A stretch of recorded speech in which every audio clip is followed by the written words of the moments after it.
अच्छा जी, अस्सलाम वालेकुम। मैं देख रहा था रशीद भाई ने आपको बड़ा अच्छी तरीके से एक्सप्लेन किया कि ऑनलाइन आर्बिट्राज किस तरह वर्क करता है। तो हम इसमें परचेजिंग या सेलिंग कैसे करेंगे। तकरीबन प्रोसीजर जो है इसमें आपको पूरा एक्सप्लेन कर दिया गया है कि कैसे हमने प्रोडक्ट सेलेक्ट करना है या सेल करना है, वो सारा प्रोसीजर। तो सबसे हमारे जो इम्पोर्टेंट चीज़ है वो ये है कि हमने अगर कोई प्रोडक्ट सेल करनी है तो उसको सिलेक्ट करें, कैसे करेंगे, हमारा प्रोडक्ट सिलेक्शन का क्राइटेरिया क्या होना चाहिए। कोई भी प्रोडक्ट हम सेल करने जा रहे हैं तो उसकी बेसिक जो चीज़ें हैं वो कौन सी हमारे जेब में होनी चाहिए। वह आप लोगों के साथ अगर स्क्रीन शेयर है तो उसमें कुछ पॉइंट्स लिखे हुए हैं कि usually we do like wholesale. Same process है जैसे होलसेल में हम हंटिंग करते हैं या प्रोडक्ट सेलेक्ट करते हैं, उसी तरह का तकरीबन इसका प्रोसेस है। लेकिन इसमें डिफरेंस ये आएगा कि होलसेल में हम होलसेलर से, डिस्ट्रीब्यूटर से या ब्रांड से प्रोडक्ट परचेज कर रहे होंगे, लेकिन इसमें हम जो है वो रिटेलर से प्रोडक्ट जो है परचेज करेंगे। वैसे होलसेलर से भी ले लेते हैं अगर हमें अच्छी प्राइस मिल जाए, लेकिन मोस्टली हम जो प्रेफर करेंगे वो रिटेलर को ही करेंगे। लाइक नंबर, जैसे हम प्रोडक्ट सेलेक्ट करेंगे तो उसमें क्या देखेंगे कि उसके नंबर ऑफ सेलर्स कितने हैं, उसकी मंथली सेल जो वो अच्छी होनी चाहिए, कंसिस्टेंट प्राइस हिस्ट्री होनी चाहिए, उसको BSR अच्छा होना चाहिए, बाय बॉक्स रोटेशन अच्छी। अच्छा, ये उन लोगों को चीज़ें समझ आएंगी जिनको पहले इसकी हाव नाउ है। तो मैं वैसे आपको साथ साथ इसमें प्रैक्टिकल भी करके दिखा दूंगा कि ये जो चीज़ें हमने देखनी है वो कौन कौन सी चीज़ें हैं। अच्छा, इसमें सबसे पहली चीज़ ये है कि हमारी जो प्रोडक्ट हम सेलेक्ट कर रहे हैं उसका जो BSR है, उसका बेस्ट सेलर रैंक जो है करंट हो या 90 डेज़ का एवरेज जो BSR हो उसका वो अंडर 60,000 हो। अंडर 60,000 इसलिए हम प्रेफर करेंगे ताकि हमें अगर कोई प्रोडक्ट सेलेक्ट कर रहे हैं उसमें हमें कुछ सेल भी आनी चाहिए। अंडर 60,000 किसी भी कैटेगरी में होगा। मोस्टली कुछ कैटेगरीज हैं जैसे कि ज्वेलरी होगी या हेल्थ एंड हाउस होल्ड में ज़्यादा सेल होती है या किचन में, लेकिन कुछ कैटेगरीज में सेल कम होती है। 60,000 से अंडर ही हम इसको प्रेफर करेंगे। बाकी उसके बाद हम प्रेफर करेंगे कि उसकी बाय बॉक्स रोटेशन जो है, मतलब सेलर्स के दरमियान वो उसकी जो सेल आ रही है वो अच्छी होनी चाहिए। बाय बॉक्स रोटेशन ये आप वो लोग पिक कर सकेंगे जिन्हें थोड़ा आइडिया है कि बाय बॉक्स रोटेट अगर हो तो न्यू सेलर्स को भी मिलना चाहिए। न्यू सेलर्स का मतलब होता है कि जिनकी रेटिंग बहुत थोड़ी हो। कुछ new sellers zero zero rating वाले हो, 5-10 रेटिंग वाले सेलर्स को भी बाय बॉक्स उसका मिल लो।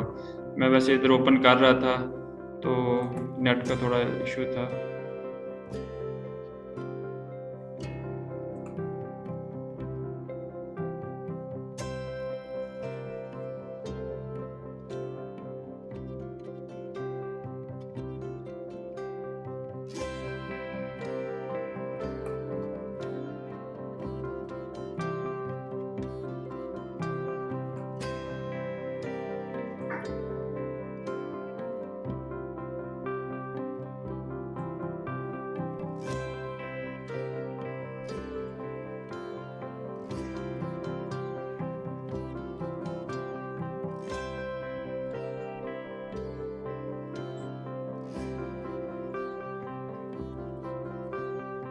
अच्छा, उसके बाद हमने क्या देखना है, बाय बॉक्स रोटेशन। मैं ये आपको प्रैक्टिकली बाद में ना एक एक स्टेप करके दिखाता हूँ अगर टाइम बनता है तो। उसके बाद हमने बाय बॉक्स रोटेशन देख ली। उसके बाद हम क्या देखेंगे कि सेलिंग प्राइस जो है प्रोडक्ट की वो अमेजोन पे $100 से लेस होनी चाहिए। $100 से लेस हम क्यों प्रेफर करेंगे, क्योंकि मोस्टली जो क्लाइंट्स आपको मिलेंगे या हमें मिलते हैं उनके बजट जो है वो आर्बिट्राज में लिमिटेड बजट होंगे।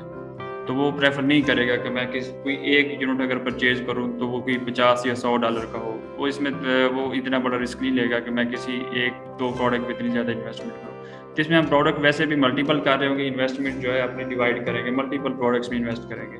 तो सेलिंग प्राइस अगर आप जो है वो कम प्रेफर करेंगे तो इट मीन्स आपकी जो सोर्सिंग प्राइस है वो भी कम होगी। तो सोर्सिंग प्राइस को कम रखने के लिए हम जो सेलिंग प्राइस पे भी एक क्राइटेरिया सेट करते हैं कि हमने जो प्रोडक्ट सेलेक्ट करनी है उसकी सेलिंग प्राइस जो है वो अंडर $100 होनी चाहिए। और उसके बाद जो इम्पोर्टेंट फैक्टर है वो उसके नंबर ऑफ सेलर्स होने चाहिए। नंबर ऑफ सेलर्स जो हैं वो आपके 4 से 30 तक हो। ये हम क्यों प्रेफर करते हैं, क्योंकि मल्टीपल सेलर्स या एक से ज़्यादा सेलर्स जो होंगे इसका मतलब है कि वो ब्रांड जो है वो होलसेल या मी टू लिस्टिंग अलाउ कर रहा है। वो मोस्टली होता है कि एक एक सेलर आपको शो होता हो। अगर आपने किसी ने होल सेल की हंटिंग की हो या इस तरह कोई किसी का कोई एक्सपीरियंस हुआ तो एक दो सेलर्स शो होते हैं। तो उसका मतलब है कि वो ब्रांड या तो खुद सेल कर रहा है या फिर वो अलाउ नहीं करता कि उस पर कोई तीसरा बंदा आके सेल करे। तो हम प्रेफर करेंगे कि हम जो भी प्रोडक्ट सेलेक्ट करें उसके एटलीस्ट जो है वो 4 सेलर्स होने चाहिए। 4 सेलर्स मीन कि उस पर थर्ड पार्टी सेलर सेल कर रहे हैं, अगर हम भी सेल करेंगे तो हमें इशू नहीं होगा उसमें। और उसमें भी जो 4 सेलर्स हों उसमें 2 सेलर्स FBA लाजमी होनी चाहिए। उसका ये है कि क्योंकि हमने FBA ही करना है मोस्टली इसको, तो अगर कोई सेलर उस पर ऑलरेडी FBA कर रहा होगा तो हमें थोड़ा आइडिया हो गया कि वाकई एक तो इसकी कॉस्टिंग कम है FBA की, और दूसरा ये हैज़मेट वगैरह नहीं है, फिर हम उसको FBA कर सकते हैं। उसके बाद जो है वो प्रोडक्ट स्टैंडर्ड साइज़ होना चाहिए, मतलब हैवी या कोई ओवर साइज प्रोडक्ट नहीं होनी चाहिए। स्टैंडर्ड साइज होगा तो हमें उसकी फीसेस वगैरह वो थोड़ी पड़ेंगी। लेट करें कि आपका प्रोडक्ट का जो वेट है वो 10 LB या 20 LB है, तो आपको वो डबल मार्जिन में भी मिल रही है, तो उसमें आपको उसकी फीसेस वगैरह निकाल के कुछ नहीं बचना।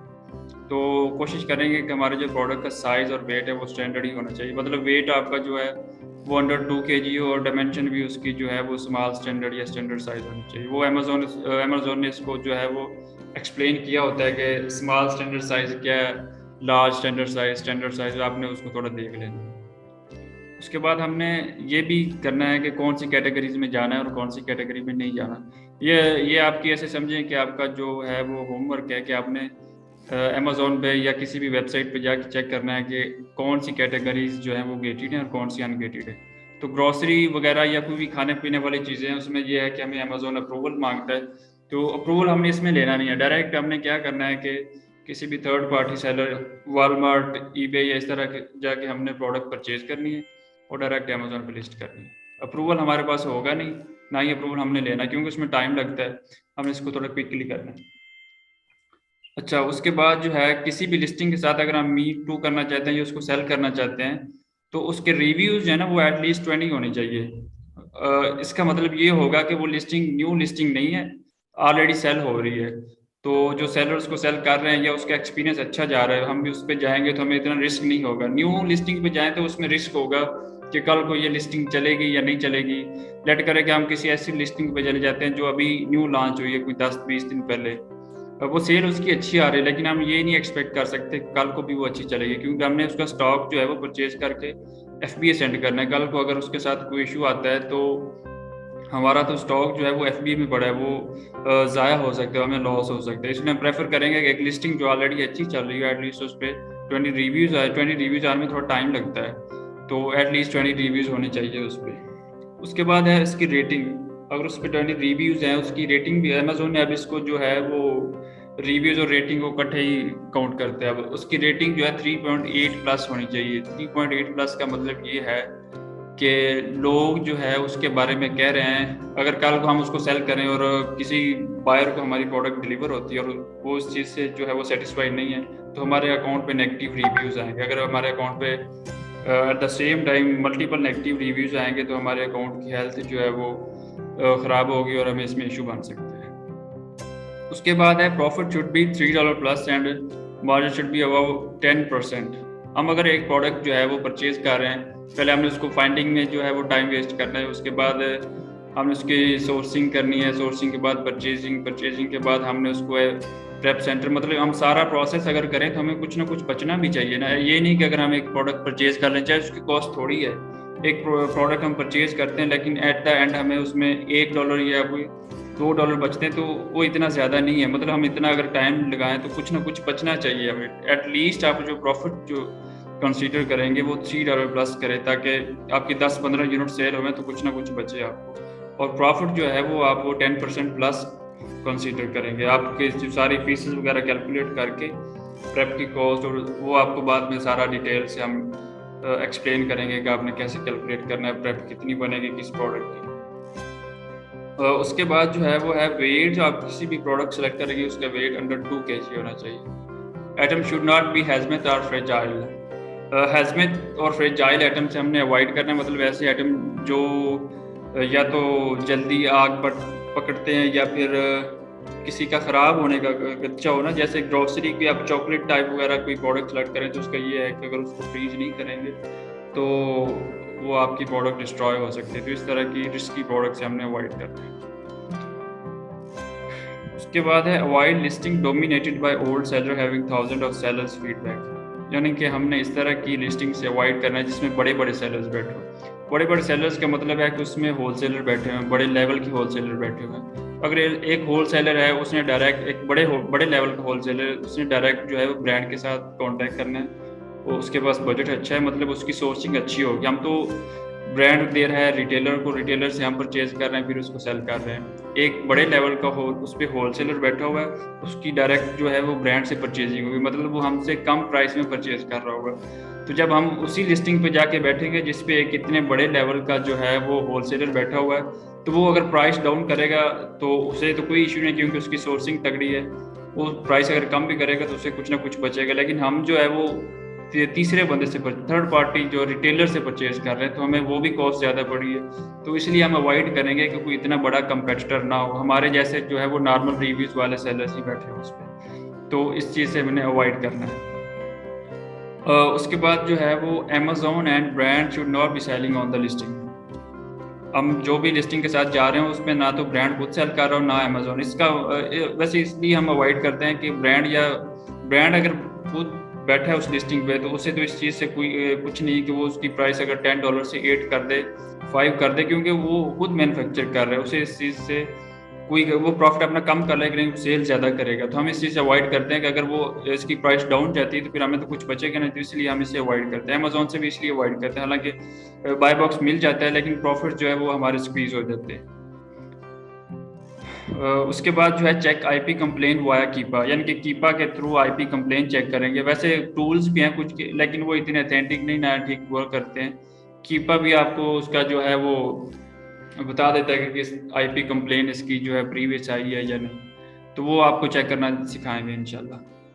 उसके बाद है no seller should have stock over 1000, यानी कि हमने जिस लिस्टिंग पे भी जा रहे हैं तो हमने कोशिश करनी है कि कोई भी सेलर ऐसा ना हो जिसके पास कोई बेतहाशा स्टॉक पड़ा हो। लेट करें कि एक प्रोडक्ट की जो सेल है वो है कोई 2000 3000 जो है मंथली सेल है, और एक सेलर उसमें बैठा है जिसके पास स्टॉक पड़ा है 5000। इसका मतलब है कि वो सेलर जो है वो 2-3 मंथ आउट ऑफ स्टॉक नहीं होगा, वो इतने टाइम आउट ऑफ स्टॉक नहीं होगा, तो हमारा जो स्टॉक होगा वो फिर ऐसे पड़ा रहेगा। इसलिए हमने ज़्यादा स्टॉक वाले सेलर्स वाली लिस्टिंग से थोड़ा अवॉइड करना है।